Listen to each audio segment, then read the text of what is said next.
et bienvenue à Vie de foi. Cette semaine, nous recevons l'évangéliste Frank et moi. Nous recevons l'évangéliste Rémi Bell qui nous vient de la France. Bonjour, évangéliste Rémi. Hello les amis. Bonjour, bonjour. Soyez bénis. Gloire à Dieu, on a été bénis avec vous. Hier, on a parlé en fait de votre témoignage personnel, comment vous avez été sauvé, vous avez été délivré surnaturellement de la drogue et tout de suite, vous avez commencé à évangéliser. Dès le salut, vous avez vécu cette touche de Dieu et le Seigneur a rempli votre bouche avec des paroles de salut. Et finalement, vous avez vraiment réalisé que vous êtes appelé au ministère, que vous étiez appelé au ministère. Et aujourd'hui, vous parcourez le globe prêchant l'Évangile. Mais racontez-nous aujourd'hui comment vous avez fait vraiment pour découvrir que vous étiez appelé au ministère. En fait, cette découverte s'est faite tout naturellement.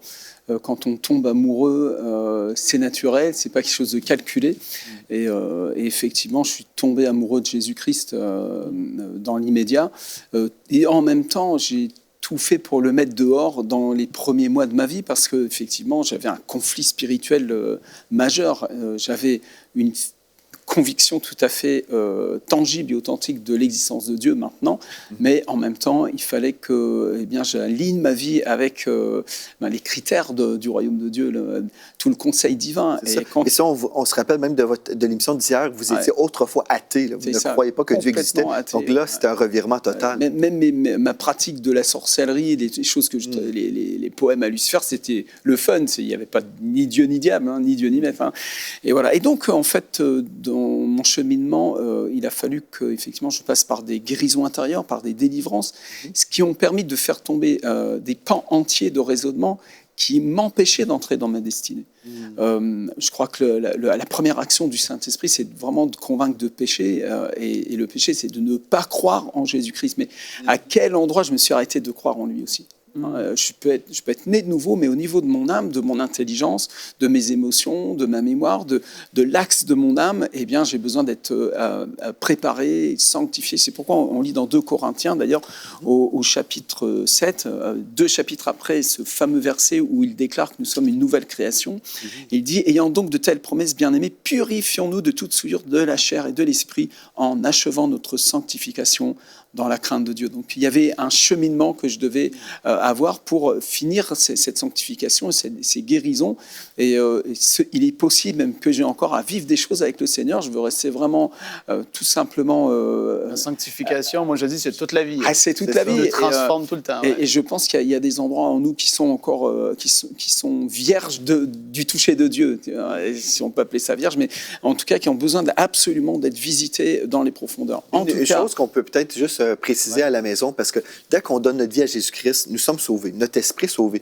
Mais si on comprend que Dieu nous a créés en 3 dimensions, nous sommes un esprit, on habite un corps et on possède notre âme qui est notre pensée, notre volonté et nos émotions. Mais cette portion-là n'a pas changé. Notre âme n'a pas changé d'un seul coup parce que, admettons, on devient une nouvelle créature. Mais ce que ça veut dire que toutes mes pensées ont changé d'un seul coup. Non, je dois vivre un processus, comme on a mentionné hier. Donc, on est transformé par le renouvellement de notre intelligence. Ouais. Et c'est pour ça que c'est important pour nous d'aller à l'Église, par exemple. Comme on l'a mentionné hier, en allant à l'Église, j'entends des messages qui vont changer ma façon de penser. Parce que si autrefois, j'étais dirigé vers la drogue, je pensais que, je ne sais pas, le matin, je dois aller chercher ma drogue. Je pensais comme ça autrefois. Et là, quand je deviens un enfant de Dieu, bien, je ne pense plus comme ça. Je dois changer ma façon de penser. On la change en accord avec ce que dit la Bible. Exactement. C'est important, c'est pas ce qu'un homme va dire, c'est la parole de Dieu qui nous dirige. J'ai une question, par exemple, avant d'aller plus loin, parce que je sais qu'il y a des gens à la maison, il y a des gens partout qui nous suivent, et puis tu as dit que tu as reçu une délivrance par rapport à des trucs dans ta vie. Okay. Rapidement dit, comment est-ce que ça s'est passé? Parce que des gens qui ne comprennent pas ou qui n'ont peut-être jamais entendu parler d'une délivrance, est-ce que c'est comme dans les films? Est-ce que c'est... Tu vois ce que je veux dire? Je pense que c'est important pour les gens qu'ils puissent saisir un peu cette dimension. Et justement, j'ai un verset dans le psaume 35, verset 10, et je vais vous le lire. « Tous mes os diront, Seigneur, qui peut comme toi délivrer le pauvre d'un plus fort que lui, le pauvre et le déshérité de celui qui les dépouille. » Et c'est exactement ce qui s'est produit pour moi. Donc, en fait, j'ai fait tout un cheminement... je vais passer sur les détails du cheminement, mais un jour, je me suis retrouvé sous un chapiteau avec des prédicateurs qui prêchaient l'Évangile sans faire de compromis, sans flatter la chair. Vraiment, c'était boum, le fight, quoi. Tu te repens et tu abandonnes ton péché, ou sinon, tant pis pour toi. Tu vois, c'était vraiment chaud, quoi. Mais c'était une prédication aussi remplie de la ferveur, du zèle que produit l'Évangile, et avec une grande onction pour des guérisons et des miracles, et aussi notamment la délivrance. Et moi, c'était la première fois que j'étais sous ce chapiteau. J'étais sur la route pour aller à Lourdes avec celle qui est devenue mon épouse aujourd'hui. Je voulais absolument l'amener à Lourdes, parce que je pensais que c'était le sommet de la révélation. Et sous ce chapiteau, en fait, la puissance du Saint-Esprit m'est tombée dessus, et j'ai commencé à avoir des manifestations. Wow. Et donc, honnêtement, pendant que ces prédicateurs étaient en train d'enseigner, j'avais des petites photos de la Vierge, de machin, etc. dans ma vie. Et j'en avais honte, je les cachais bizarrement. Personne n'avait rien dit, mais je sentais qu'il y avait un truc. Il y avait un truc qui n'était pas correct. Et voilà, tu vois. Et puis on était dans la parole, tout ça. Et à un moment donné, cette prédicatrice, Francine Lovell, je salue si jamais elle entend le message. Ça a été ma première délivrance. Wow. Elle a pris le passage d'Ésaïe 61. L'Esprit du Seigneur est sur moi, car il m'a oint pour libérer les captifs, pour renvoyer libres les opprimés. Est-ce qu'il y a des gens opprimés et qui ont besoin d'être délivrés ici? Moi, j'ai levé le doigt tout de suite. Hein. J'avais vraiment beaucoup de problèmes. Et j'étais une personne très tourmentée. Je fumais. On n'était pas correct avec Emmanuel. On n'était même pas fiancés, on avait de l'intimité, toutes ces choses-là, vous voyez. Ah ouais. Et une conviction de péché est venue dans mon cœur, et je me suis avancé. Et quand je me suis avancé, j'étais devant avec d'autres personnes. Cette prédicatrice remplie du Saint-Esprit pose sa main sur moi, et là je suis tombé par terre, je me suis mis à hurler, et c'était pas moi qui hurlais, c'était les choses qui étaient plongées en moi et qui me contrôlaient en fait, hein, des puissances, et ça a commencé à sortir, et j'ai commencé à vomir et tout. Après ça devient un peu gore la visualisation. C'est vraiment une délivrance. Mais écoute, c'est écrit dans la Bible, il sortait à grands cris, c'est exactement ce qui m'est arrivé, et je suis sorti de cette expérience. Emmanuel était dans la tente à l'extérieur du chapiteau, et elle entendait mes cris. Elle dit, mais qu'est-ce qu'ils lui font? Ils sont en train de lui brûler les pieds avec un briquet, c'est pas possible. Et quand je suis sorti du chapiteau, j'ai été vers elle, elle m'a pas reconnu, j'étais rayonnant, j'étais dans une joie pas incroyable, j'avais une paix en moi, j'avais commencé à vivre vraiment, en fin de compte, la sortie de Babylone, quoi, et waouh. Et après, dans la semaine qui a suivi, elle y est passée aussi, et j'ai encore eu d'autres délivrances, et là, c'était Sergine Snanouj, que je salue aussi, si elle regarde cette émission, c'est vraiment une mère spirituelle pour beaucoup d'entre nous, les évangélistes et prédicateurs de notre génération. Et elle est arrivée vers moi à la fin de sa prédication. Elle a commencé à prier pour les gens, à prêcher contre l'esprit de contrôle, l'esprit religieux, des choses. Et en fait, j'étais très religieux. J'étais vraiment très religieux. Oui. Et elle a posé comme ça, elle a mis ses doigts comme ça, et j'ai senti comme une épée qui m'a traversé. Et elle m'a dit, je te délivre des paroles d'abus dans ton enfance. Et j'ai commencé à hurler. Et là, j'ai eu une énorme délivrance. Wow. Et je voyais des choses occultes héritées de mes pères, de l'idolâtrie, de plusieurs générations, des petits faux qui ont commencé à sortir. Et j'ai été complètement... Mais alors là, ça a été transformation. On est reparti de cette semaine, de ce chapiteau. On n'a jamais mis les pieds à Lourdes. On avait enfin trouvé. J'ai rencontré Jésus sous la puissance du Saint-Esprit. Et c'était un baptême de feu et vraiment une réforme et une transformation. Beaucoup de gens autour de nous ont eu peur, m'ont dit, mais qu'est-ce qui leur arrive? Ils sont tombés dans une secte. Non. Je suis tombé dans les bras du Père. C'était vraiment waouh, meilleur que toutes les dopes que j'ai rencontrées dans toute ma vie. J'étais vraiment. J'aimerais ouvrir une parenthèse en vous écoutant parler les délivrances. Il y a des chrétiens qui sont vraiment dans un malaise concernant les délivrances dans les réunions d'église. Et on ne fabrique pas les délivrances. C'est pas nous. Mais par exemple, dans notre église, il y a eu une jeune femme récemment qui a commencé à se jeter par terre, écumer, tout ça. On chasse les mauvais esprits parce que c'est écrit, voici les signes qui accompagneront ceux qui auront cru. En mon nom, ils chasseront des démons, par exemple. Donc, et je me souviens de notre grand-père, je ne sais pas, Frank, si tu es au courant. Frank est mon cousin, si jamais vous ne savez pas. Mais notre grand-père, en fait, je me souviens, j'ai juste entendu le témoignage. Il y avait un ministère de guérison, et puis il pouvait discerner dans une réunion, cette femme-là a 3 démons, OK? Et puis il chassait les démons, la personne vomissait 3 fois, et elle était guérie d'un cancer après. Vous voyez? Donc, des fois, on peut dire, c'est dérangeant de voir quelqu'un vomir dans un culte. C'est vrai, je pense pas que c'est la coutume chaque dimanche qu'on va vomir à l'église. C'est pas l'idée. À moins qu'il y ait beaucoup de nouveaux à chaque dimanche. C'est pas l'idée. C'est pas l'idée qu'on enseigne, là. Mais en fait, quand il y a un besoin, c'est clair. C'est préférable vivre quelque chose, qui est désagréable dans la chair, mais voir la personne guérie d'un cancer. Et puis, c'est notre héritage spirituel qu'on a reçu, en fait, que le Dieu de mon grand-père, c'est le Dieu de mes parents aussi, et c'est mon Dieu. Et puis, il est tout puissant, il libère encore les captifs. Puis ça, c'est merveilleux. Mais c'est sûr que cette dame-là qui a prié pour vous, elle a discerné aussi un esprit religieux. Et moi, je crois, là, En fait, l'esprit religieux, c'est très puissant aussi dans nos églises pour limiter l'œuvre de Dieu. Parce que Dieu veut libérer les captifs. Et puis, s'il y a des gens qui ont des esprits qui viennent à l'église tous les dimanches dans votre église et puis ils repartent avec leurs démons, c'est un signe que le niveau d'onction est trop bas. On a besoin de vivre plus. Donc, c'est anormal si on ne vit jamais rien. Si on ne voit aucune délivrance dans une église, peut-être c'est respectable humainement, mais ce n'est pas respectable divinement, parce que Dieu veut libérer les captifs. Qu'est-ce que Jésus aurait fait dans cette église? Il aurait chassé les mauvais esprits. On le voit dans les évangiles tout au long. Quand il arrive à Capernaum, la première chose qu'il fait, c'est ça se passe. Et puis, c'est une joie que tu ne peux pas connaître quand je vois des gens, moi, des personnes pour qui tu pries, les démons se manifestent. La personne, après, il peut s'agiter, tout ça, et le démon sort, et tu vois le visage, comme tu as dit, le visage... Wow. Soulagé. Oui, c'est une guérison, mais... Une vraie délivrance produit vraiment les fruits d'une repentance. C'est ça. Et c'est ça qui s'est produit dans votre vie. Complètement. On s'est repenti, après on a mis notre vie en règle, on s'est fait baptiser par immersion. J'ai arrêté l'occultisme, l'idolâtrie, je priais les morts, tout ça, tous ces trucs-là. J'ai abandonné toutes ces choses-là.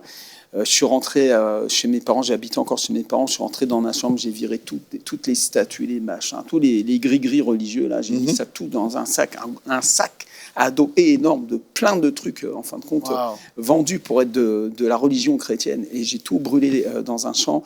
Et je suis retourné dans ma chambre et je me suis mis à genoux. J'ai dit, me voici, Seigneur. Et là, j'ai eu un baptême d'amour, le Saint-Esprit qui est descendu sur mes... Dieu, il est tellement content de t'avoir que pour lui. C'est les 10 commandements. Les 10 commandements, le premier des 10 commandements, tu feras point d'image, tu peux te mettre d'autres dieux dans les pattes là, mais tu n'en as besoin d'un seul. Tu ne serviras que lui seul. Hein. Même Jésus, Satan a essayé de le tenter à l'idolâtrie. Si tu te prosternes devant moi, tu ne serviras que Dieu seul. Dégage de là. Quoi. Et puis, waouh, ma vie a été bouleversée. Quoi. Là, par rapport à l'appel... Est-ce que tout de suite tu as senti le désir de parler aux gens autour de toi? Évidemment, tu parlais comme tu as dit, tout de suite ça sortait. Ça, je vais retourner en arrière. On retourne dans la caserne, dans les premières semaines de ma conversion. J'emmène mes copains dans les cabines de douche. Là, on avait de la place, on se met par terre, puis on se fume un joint, un bon petit pétard. On trouvait toujours du marocain là, à Perpignan et une bonne petite plaque tournante. Non, c'est pas une bonne plaque tournante. Autrefois. C'est ça. Et là, on fume un joint, puis après, je sors le petit bleu que j'avais, un petit Nouveau Testament qui m'avait donné le pasteur Léon, là, et je commence à lire l'Apocalypse. Je lis l'Apocalypse. On était défoncés, je lis l'Apocalypse. Et les gars, il faut croire en Dieu et tout. Et puis, il y en a un qui devient tout blanc, il se lève, il s'en va, puis l'autre encore. Et puis, à un moment donné, j'étais tout seul. Puis, je commençais à me sentir vraiment comme un petit cochon dans une fête cachère, tu vois. Et tu vois, l'Esprit de Dieu était en moi. J'étais en train de commencer à communiquer le royaume. Et en même temps, j'étais habité par vraiment tout le contraire. Et dans cette confusion, le Seigneur a commencé à faire un travail. À un coup, ils m'ont arraché de ma lecture de la Bible, mes copains de chambre, et on est allé à Canet-Plage dans une boîte de nuit. Ils ont réussi à m'emmener. Boîte de nuit, tout, puis il y a des jeunes soldats qui arrivent dans une boîte de nuit, tu vois, c'est un peu ce que ça donne. Ça a faim, c'est là pour draguer, et puis à un moment donné, il y a les slows, tu as la lumière qui tamise un peu, et puis c'est le moment d'inviter, puis je vois une fille qui était seule, et puis je me lève et je l'invite pour danser un slow. On arrive sur la piste, on commence à danser, et là je m'entends lui dire, tu sais, Jésus t'aime. Oh, wow. Elle dit quoi? Tu es dans une secte? Je dis non, attends, viens, je vais t'expliquer. Et j'ai emmené dans un coin et tous les copains étaient là en train de regarder. Et j'ai pris un paquet de cigarettes abandonné, je l'ai ouvert et j'ai écrit mon premier verset que j'avais appris par cœur. Car Dieu a tant aimé le monde qu'il a donné son Fils unique afin que quiconque croit en lui ne périsse pas. Jean 3,16. Et c'est la première fois que je me suis fait traiter d'être dans une secte. C'est spécial. Mais c'est ça, quand on vit le miracle de la nouvelle naissance, c'est ça qu'on doit comprendre vraiment. Le miracle se produit dans l'esprit, mais après, dans notre corps, il y a des choses qu'on doit vivre, dans notre âme. Il y a une séparation qui se fait, mais il y a des témoignages, c'est radical, c'est du jour au lendemain, tout a disparu. Et moi, ça s'est fait vraiment progressivement, parce qu'il a fallu que je comprenne aussi... les codes de vie de la culture du royaume. Quoi. Et je pense à Joyce Meyer, que vous connaissez sûrement. Joyce Meyer, qui enseignait au début dans ses groupes vie, ses cellules maison, avec une cigarette sur le bout de sa bouche, là, ses lèvres. Elle était comme ça, en train d'enseigner, mais avec une cigarette. Mais on se dit, mais c'est quoi cette chose? Mais c'était une femme de Dieu qui étaient sauvés, mais le niveau de sanctification était très peu. C'est ça. Donc, il y a de l'espoir pour nous. Il y a de l'espoir. Bon, quand on voit la bande de bras cassés que Jésus a pris dans son équipe pour faire les deux, c'est clair. Hein. C'est bon, ça va, je suis... C'est que là, vous avez reçu l'appel au ministère au début, mais est-ce que vous êtes arrivé dans une place dans votre vie où vous avez vraiment su, OK, je dois vivre pour le Seigneur toute ma vie, je dois prêcher l'Évangile. Comment est-ce que vous avez reçu cette révélation? Donc, en fait, après mon baptême par immersion, là aussi, j'ai eu une visitation très forte du Saint-Esprit. Et il y a eu une série de... En fait, ça a duré à peu près 10 ans, où j'ai eu beaucoup de prophéties. Au départ, beaucoup de prophéties. Qu'est-ce que c'est qu'une prophétie? Vous tenez dans une grande assemblée ou une petite assemblée, mais quand c'est dans une grande assemblée, c'est encore plus troublant. Et puis vous avez le prédicateur qui s'arrête, qui se pointe et qui pointe le doigt sur vous et qui commence à décrire votre avenir, à dire qui vous êtes dans le royaume de Dieu, ce à quoi Dieu vous appelle. Et quand la prophétie elle sort 1 fois, 2 fois, 3 fois, 4 fois, 5 fois, 6 fois, et à la fin, les amis se retournent et croisent. Et bon, alors, c'est à quelle heure tout le monde attendait qu'on prophétise sur moi. Ça devenait vraiment presque pénible, en fait. Mais ça, c'est dans des différentes églises. Dans différents endroits. C'est ça, ouais, exactement. Donc, les gens doivent le comprendre, c'est ça. C'est Dieu qui... Et d'ailleurs, je me souviens, j'ai le souvenir d'une église où j'étais avant, il y avait un prédicateur américain qui était venu, et puis le gars, il s'est arrêté. Il s'est tourné vers moi et il a commencé à prophétiser. Ça m'a énervé, tu sais. Et après, j'étais en colère. Et j'étais voir le pasteur. Je dis, quoi? Vous lui avez tout dit? C'est ça, vous lui avez dit. Tu me le dis maintenant, tu vois. J'avais une lutte avec ça. C'était incroyable, quoi. Et je crois que, en fait, quand quelqu'un est sourd, on doit lui répéter vraiment plusieurs fois. Et j'étais sourd à l'appel. Parce que j'étais plein de peur aussi. J'avais beaucoup de crainte. J'avais vraiment peur. Je me suis tout de suite aperçu que témoigner de Jésus, ça convoquait des problèmes dans ma vie, quoi. C'est traité d'une personne sectaire ou dans tout ce genre de choses. Et puis, on te rejette. Voilà, tu passes pour un imbécile ou puis tu as des attaques, tout ça. Et à un moment donné, j'étais comme Jérémie. J'ai dit, tu m'as convaincu de prêcher, mais moi, j'en veux plus. J'en ai marre de prendre des baffes, quoi. Et c'est arrivé comme ça, progressivement. Et puis, il y a eu, à un moment donné, c'est comme si... Comment te dire ça? Pour donner une image, en fait, de la façon dont le Seigneur m'a appelé, c'est un cheval fou, un cheval sauvage, que d'abord tu attrapes au lasso. Et puis tu le fais tourner, et puis après tu commences à tirer une corde un peu, et un peu plus. Et il m'a rapproché, jusqu'à ce qu'à un moment donné, j'étais tout près du Seigneur, mais je n'étais pas encore chevauché. Le ministère, c'est pas toi le ministère, c'est lui le ministère. Et tu dois être brisé, en fait. D'ailleurs, j'ai écrit un chant qui est dans notre premier album, Signe, mais il faut que le vase soit brisé. Et ce chant dit qu'afin que cette huile soit répandue que pour Jésus, pour le roi du ciel. Tu vois. Et effectivement, quand je suis né de nouveau fils de Dieu, mais l'ADN de l'évangéliste est là, tu vois, l'ADN apostolique, prophétique est là, et elle va se manifester. Une pomme n'a pas besoin de faire une école biblique pour devenir une pomme. Elle a juste besoin d'être le fruit d'un pommier. Voilà, et c'est comme ça que ça s'est produit. Donc après, j'ai commencé à exercer le ministère et à l'élaborer, parce que, en fait, au plus profond de mon cœur, et ça a toujours été la motivation de ce ministère, il faut que les gens connaissent Jésus. Il faut qu'ils aient une rencontre avec lui. Il faut qu'ils sachent à quel point Jésus est vivant et combien Dieu les aime et qu'ils peuvent être sauvés et pardonnés. Alors, j'ai commencé à élaborer toutes sortes de stratégies d'évangélisation. J'en aimais inventer tout ce que je trouvais, tous les moyens à disposition. Et c'est pour ça que je bénis vraiment votre ministère. À l'époque où moi j'ai démarré, il n'y avait pas les médias. On a beaucoup prié d'ailleurs pour que les médias soient vraiment entrepris pour l'évangélisation. Ouais. Gloire à Dieu. Mais c'est merveilleux. Moi, j'ai le verset qui me vient en tête parce que je t'écoute parler. Et moi, j'ai vécu un peu le même truc, mais j'étais plus jeune. Mon père, pasteur d'une église, et puis il recevait des invités. Et quand j'avais 7, 8, 9, 10, 11, 12 ans, il me pointait du doigt, et là, je devais aller en avant, et j'avais pas envie. Et à un tel point, quand c'était le temps du ministère, moi, j'allais en bas jouer dans l'école du dimanche parce que je voulais pas qu'il me pointe du doigt. Et puis, ouais, je fuyais à quelque part l'appel de Dieu, mais je savais que c'était là. Je le savais, c'était indéniable. Mais je me faisais toujours prophétiser dessus, parce que oui, tu fais un peu la sourde oreille. Mais quand je t'écoute parler, comme tu dis, dès le départ, l'appel de Dieu était là, en fait. Et puis quand tu lis le psaume 139, ça, c'est un psaume que j'ai souvent prêché pour que les gens saisissent un peu comment ça fonctionne, la destinée, tout ça. La parole nous dit, quand je n'étais qu'une masse informe ou un embryon, tes yeux me voyaient, et sur ton livre étaient tous inscrits les jours qui m'étaient destinés avant qu'aucun d'eux existât. Avant même que je sois né, Dieu avait déjà prévu Frank Poulin.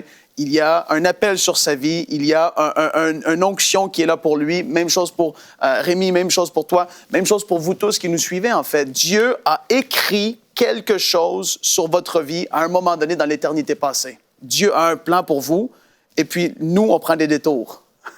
Et puis à un moment donné, il faut prendre la sortie et dire, comme si on est sur l'autoroute de la vie, et je prends cette sortie pour embarquer sur qu'est-ce que Dieu en réserve. Et puis c'est ça le brisement. C'est qu'on est là et on se dit, non, je vais faire mes projets, je veux avoir cette entreprise, je veux faire ça, et j'ai envie de faire mes choses. Mais Dieu, son doigt est comme là. Et il dit, ah non, je t'appelle à ça. Et là, tu es comme, non. Mais à un moment donné, tu vis le brisement et tu dis, Dieu, je m'abandonne. Et là, j'embarque sur ta route, j'embarque sur la destinée que toi, tu avais décrite et pas sur la mienne que je m'étais fabriquée. Je veux être dans la destinée que tu avais écrite sur ma vie. Et les gens, ils doivent le saisir et comprendre ça à la maison. Vous êtes là, vous suivez. Et il y en a, vous sentez l'appel, mais vous dites, comment je vais faire? Connectez-vous à des gens qui sont plus avancés que vous, spirituellement parlant. Ayez un bon pasteur. Parlez à votre pasteur pour qu'il puisse vraiment vous diriger dans toutes ces choses. Mais ce qui est certain, c'est qu'il y a beaucoup de gens qui sont appelés, mais peu font le pas de foi pour embarquer dans le ministère ou décident de dire, oui, Dieu, je m'abandonne pleinement entre tes mains.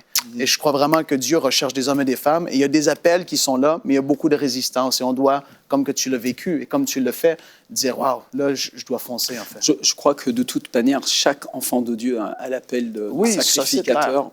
Et il va se manifester de différentes manières. On va faire partie soit du ministère des évangélistes, soit du ministère des apôtres. Mais il y a un appel dans chaque vie. Et je crois que le ministère commence à la maison, il commence aussi dans ton couple, dans ta famille. C'est très, très important d'avoir une vision d'une famille sacerdotale et d'une famille qui va servir le Seigneur ensemble. Et ça, c'est quelque chose qui m'a manqué dans mon parcours.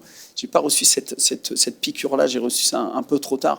Et je voudrais dire à tous ceux aux jeunes même, qui sont là en train de démarrer dans la vie, mais mets le paquet sur ton couple, sur ta famille, et crois que Dieu va utiliser moi et ma maison, nous servirons l'Éternel. Je l'avais en leitmotiv, tu sais.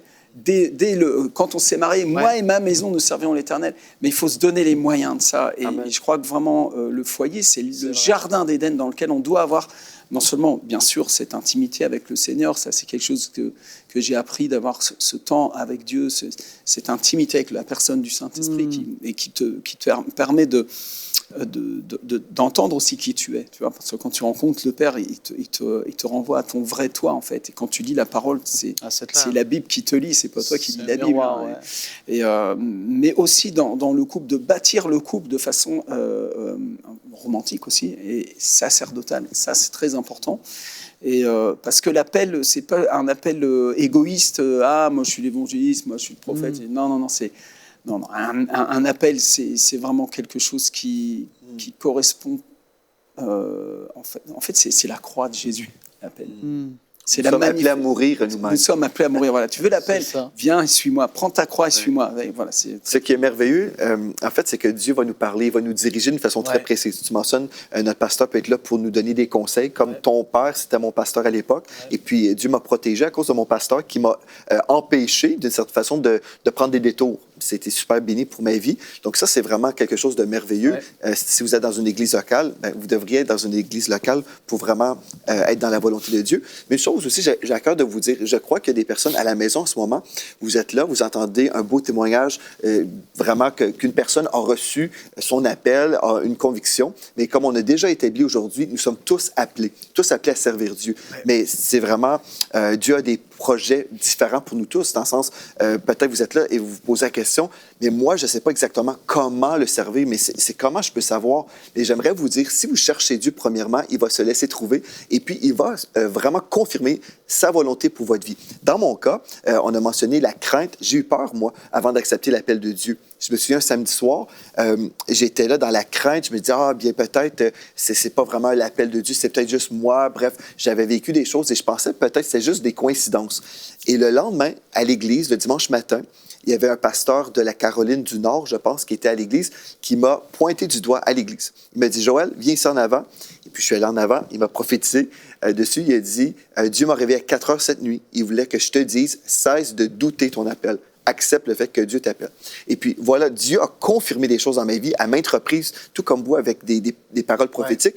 Mais si vous êtes là et vous dites, moi, je n'ai jamais rien reçu, vous avez cette parole de la prophétie. Oui. Dieu vous appelle. Et dans Jérémie 29, verset 11, ce verset-là vous concerne, car je connais les projets que j'ai formés sur vous, dit l'Éternel, projets de paix et non de malheur, afin de vous donner un avenir et de l'espérance. Voilà cette parole prophétique pour votre vie. Dieu a un projet pour votre vie. Il a des merveilleux plans. Et là, c'est à vous de dire, Seigneur, je te donne toute ma vie. Fais de ma vie un chef-d'œuvre pour toi. Et comme vous êtes à la poursuite de Dieu, Dieu va forcément se révéler à vous.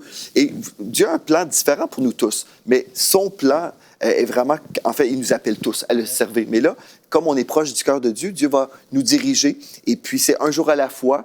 Aussi, dans notre église locale, Dieu peut confirmer les choses, notre appel avec notre pasteur et l'équipe ministérielle qui vont discerner des choses dans notre vie. Ils vont dire, ah, je vois vraiment un cœur d'évangéliste ou vraiment... Bref, Dieu nous entoure, en fait, de bonnes personnes qui sont là pour nous aider à découvrir son appel. Donc, je veux vous encourager. Dieu ne vous a pas oublié. Vous avez un appel sur votre vie. Et on dit gloire à Dieu parce qu'on sait que vous allez chercher la face de Dieu pour votre propre vie.